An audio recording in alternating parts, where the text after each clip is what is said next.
अस्सलाम वालेकुम दोस्तों, मैं हूं हकीम दिया शाहिद और वेलकम करता हूं आपको अपने चैनल पर। उम्मीद करता हूं आप लोग खैरियत से होंगे।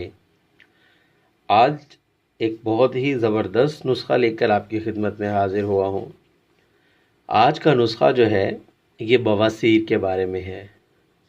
बवासीर जो है, अगर इसका थोड़ा सा पहले तारुफ कर लेते हैं कि ये होता क्या है।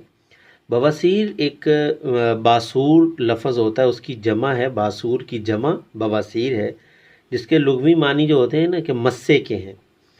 तो मस्सा जो है, इसमें जो मकद जो एनस जो होता है वहाँ पे एक मस्सा बन जाता है जो कि फूल जाता है और बाहर निकल आता है, जिससे खून भी आता है अक्सर।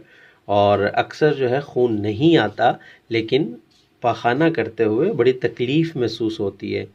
ये बहुत ही मतलब एक अजीब सा मर्ज़ है जिसमें बहुत से लोग शर्म भी महसूस करते हैं, बताना पसंद नहीं करते और मतलब मर्ज़ को जो है अपने साथ लेकर चलते रहते हैं। तो मैंने सोचा क्यों ना ऐसा नुस्खा आप लोगों के साथ शेयर कर दिया जाए जो आप आसानी से बना सकें और इस्तेमाल कर सकें, और बहुत ही लाजवाब नुस्खा है।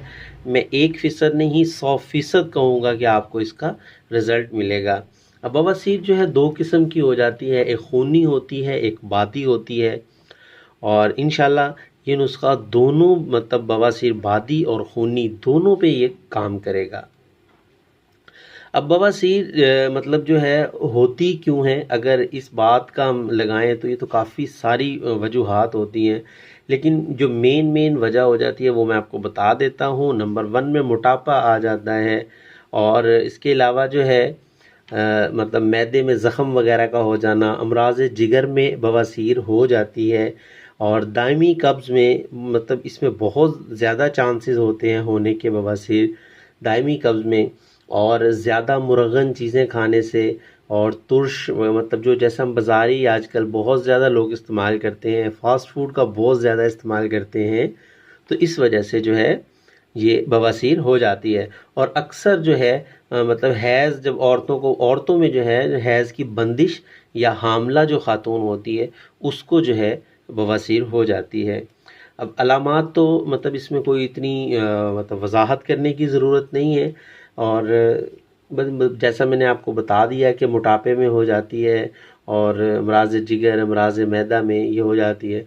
और वो मैं आपको पहले बता चुका हूँ कि बादी बवासीर में जो है तकलीफ़ होती है, मतलब जलन होती है बहुत ज़्यादा पखाने के बाद, या दर्द होता है पखाना करते हुए, ये बादी में आ जाता है। और खूनी जो होती है उसमें मस्से के ज़रिए खून आता है पखाने के अंदर, और अक्सर लोगों को बहुत ज़्यादा मिकदार में जो है खून हो जाता है, जिस खून निकलता है, जिसकी वजह से कमज़ोरी का हो जाना और बहुत ज़्यादा मतलब जो है तबीयत अजीबो-गरीब हो जाती है, भूख लगनी बंद हो जाती है, हाज़मा ख़राब हो जाता है और दिमागी कमज़ोरी होना शुरू हो जाती है, और रंगत चेहरे की और जिस्म की बिल्कुल फीकी हो जाती है, और जोड़ों में दर्द, कमर में दर्द, आज़ा शिकनी मतलब जिस्म का टूटना वगैरह, ये सब चीज़ें जो हैं इसकी अलामात में आ जाती हैं। अच्छा, अब बात कर लेते हैं नुस्खे की। आज का नुस्खा हमारा क्या है। 3 चीज़ें आपके सामने मौजूद हैं। सबसे पहले नंबर पर मैं बात करूंगा ये राई के बारे में। ये देख लीजिएगा, ये राई है। आपने एक नंबर पे राई ले लेनी है। नंबर 2 पे हमें चाहिए होगी गंधक। गंधक आंवला सार है, ये हमें ये लेनी होगी। और नंबर 3 पे हमें लेने होंगे रीठे। रीठा जो होता है, जैसा मैंने यहाँ पे कुछ तोड़ के रख लिए हैं, ऐसा साबुत हालत में ये ऐसा होगा, लेकिन अगर इसको आप थोड़ा सा यहाँ पे अगर इसको ज़ोर लगाएंगे ऐसे, तो ये टूट जाता है। तो इसको आपने ऐसे करके, जो इसकी ये गिटली है, ये आपने निकाल के ज़ाया कर देनी है। यह आपने इस्तेमाल नहीं करनी, आपने सिर्फ पोस्ट ले लेनी है, जैसा कि मैंने यहाँ पे निकाल के रखी हुई है। ठीक है। अब आपने वज़न में अगर आप इसका बता दूं आप लोगों को कि 100 ग्राम आपने राई ले लेनी है, 100 ग्राम ही आपने गंधक आंवला सार ले लेनी है, और 100 ग्राम आपने इसका छिलका ले लेना है। मतलब आपने ये मुकम्मल 100 ग्राम नहीं लेना, ये आप तकरीबन 200 ग्राम लेंगे रीठा। जब आप इसमें से ये गिठली निकाल लेंगे तो छिलके का वज़न कीजिएगा। मुकम्मल 100 ग्राम मतलब जो है करके बराबर तीनों चीज़ें, अगर आप कम मिकदार में बनाना चाहते हैं तो आप 50-50 ग्राम ले लीजिएगा। 50 ग्राम राई ले लीजिएगा, 50 ग्राम गंधक ले लीजिएगा, और 50 ग्राम ही पोस्त रीठा या छिलका इसका रीठे का आपने ले लेना है। अब आपने करना क्या है, इन तीनों चीज़ों को आपने ग्राइंड कर लेना है अच्छे तरीके से। अलग अलग कीजिएगा, इकट्ठा करेंगे। सबसे पहले आपने राई को ग्राइंड कर लेना है, फिर आपने उसमें गंधक डाल देनी है, हल्का सा ग्राइंड कर लेना है। तीसरे नंबर पे आपने रीठे के छिलके को डाल के अच्छे से ग्राइंड कर लेना है और इसका पाउडर बन जाएगा। छन्नी से छान लीजिएगा।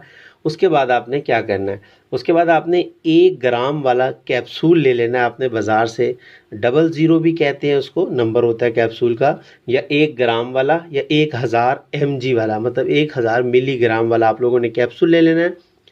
अच्छे से सख्ती के साथ मतलब भर लेना है। कैप्सूल भरते हैं कुछ ढीला रह जाता है, लेकिन आपने सख्त भर लेना है, थोड़ा सा मजबूती से, मतलब उसको ज़रा ज़ोर से। आपने 1 कैप्सूल सुबह खाना खाने के आधा घंटा बाद लेना है और इसी तरीके से शाम में आपने खाना खाने के आधे घंटे बाद 1 कैप्सूल ले लेना है।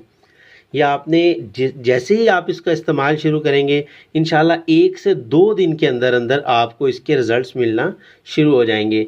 लेकिन आपने इसको कम से कम 30 दिन इस्तेमाल करना है। या कम से कम 30 दिन इस्तेमाल करेंगे, उससे इंशाल्लाह आपकी बवासीर से मुकम्मल जान छूट जाएगी और फ़र्क जो है आपको 1 या 2 दिन में इंशाल्लाह बहुत ही ज़बरदस्त रिज़ल्ट मिलेगा। ये मेरे मतलब में बहुत अरसे से इस्तेमाल होता आ रहा है और बड़े अरसे से मैं इसको इस्तेमाल कर रहा हूँ और बहुत सारे मरीज़ों को अल्लाह पाक ने सेहत याब किया है। तो मैंने सोचा सदका जारिया है, आप लोगों के साथ भी शेयर कर दूँ। तो आप भी बनाइएगा और अगर किसी और को भी ये मर्ज़ हो तो उसको भी इस्तेमाल कराइएगा। लेकिन मैं एक बार फिर बता दूँ कि ये मर्ज़ ऐसा है कि इसमें लोग मतलब अगर किसी घर में ही मतलब अगर आप लगा लें, किसी हमारी बहन को हो जाती है या छोटे मतलब ये ज़्यादा छोटी उम्र के बच्चों को नहीं होती, ये बालिग अफराद को होती है ज़्यादातर। लेकिन अभी जो बच्चा अभी मतलब 15-16 साल की उम्र में हो, अगर उसको हो जाए तो वो कभी भी नहीं बताएगा किसी को। तो लिहाजा अगर किसी को भी घर में हो तो एक तो घर में अवेयरनेस होनी चाहिए इस बात की कि मर्ज़ का जो है छुपाना बहुत गलत बात होती है। अगर किसी को भी कोई मर्ज़ हो तो फ़ौरन किसी अपने बड़े से शेयर कर दी जाए, किसी भाई से बात कर ली जाए या अपने वालिद से बात कर ली जाए, तो बता दिया जाए। किसी मर्ज़ को अपने तक छुपा के नहीं रखना चाहिए। तो ये आप इस्तेमाल कीजिएगा, इंशाल्लाह बहुत अच्छा नुस्खा है जो मैं आप लोगों को दे चुका हूँ। आप लोग बनाइएगा और मुझे अपनी दुआओं में याद रखिएगा।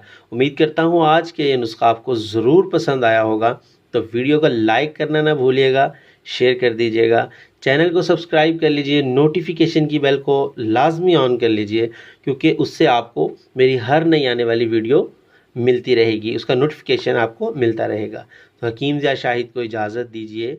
अल्लाह हाफिज़।